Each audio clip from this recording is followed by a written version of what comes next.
Good morning, everyone. We're continuing here in the words of the CHOFETZ CHAIM, and he says like this: "V'kol zeh shedibanu arata." Everything we mentioned until now, hu afilu im hu mesaper dvar emes al chavero. All of this that we're speaking about lashon hara, transgressing the positive and the negative commandments. That's all, even if you're speaking the truth about your friend, and which we mentioned several times in the beginning. That this is one of the greatest misnomers of lashon hara. A person believes that if they're talking the truth, then it's not lashon hara, but that's also considered gossip and evil speech. When you tell over a true fact which is degrading about a person, that's lashon hara. However,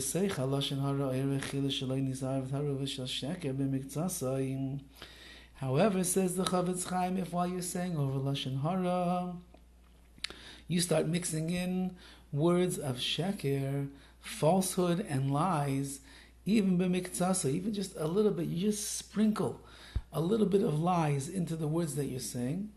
Oiver gam kein al mitzvah aseh shekasav haTorah, you also transgress the commandment in the Torah that says midvar sheker tirchak, distance yourself from words of sheker, of falsehood. V'gam nishtane shemoy lefegam ayedei likar ata b'shem motzei shemra. And number two, says the CHOFETZ CHAIM, you're no longer just considered to be a Baal Lashon Hara, someone who speaks Lashon Hara. You now went into the category of a Motzei Shemra, someone who spreads rumors and lies.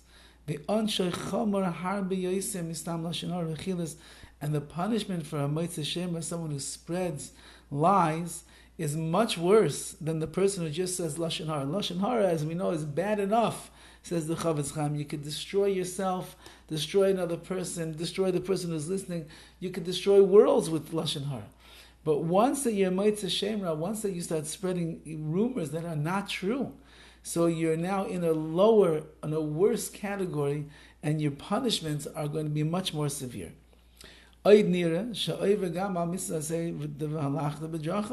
Furthermore, says the CHOFETZ CHAIM, there's another positive commandment that says v'halachta b'drachav.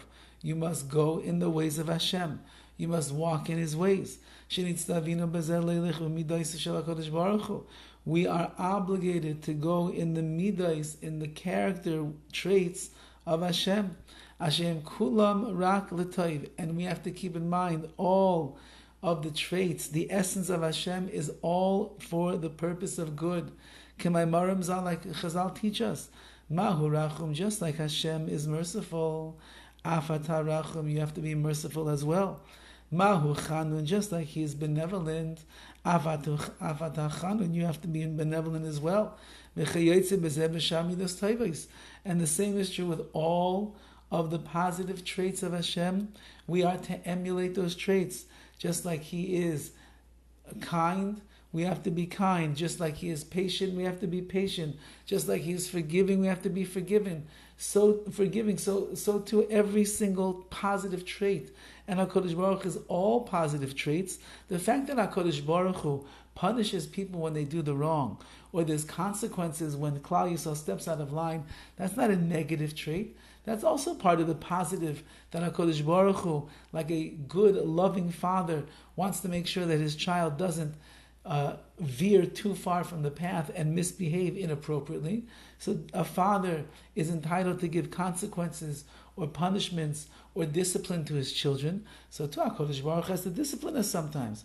But we have to look and see all of these amazing positive traits of HaKadosh Baruch Hu and emulate them.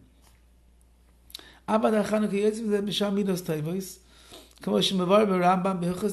Rambam himself explains, you look at all the positive traits that Hashem has, and we have to go in them. And we find that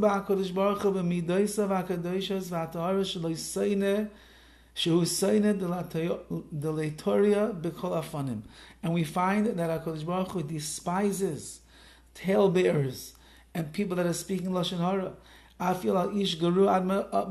Even if this person is speaking lashon hara about a low-life person, so you might think, well, it's mutter, permissible. This guy's anyways, he's a oisvarf, as they call him. He's an eino mutzlach, and not successful. He's a nebuch of a person. What's the big deal if we speak lashon hara? Even though, says the CHOFETZ CHAIM, HaKadosh Baruch Hu doesn't even like that. K'maimarim zal, like it says in the Gemara, V'chi, the leitani l'cha, gam yimaisa di'achon, ayin sham. And you see a Gemara over there that speaks about a person who spoke badly about others. HaKadosh Baruch Hu was very, very disappointed in him. And therefore, says the CHOFETZ CHAIM, that a person has to be so careful. Not only can they not speak Lashon Hara, but the chas v'chalila, to be moitze shemra, to spread slanderous rumors about another person, when especially they're not true, you went into a new category of someone who speaks Lashon Hara, and the punishments are much more severe because you're doing exactly the opposite of who HaKadosh Baruch Hu is and what He wants from us to emulate His beautiful ways. Have a wonderful day.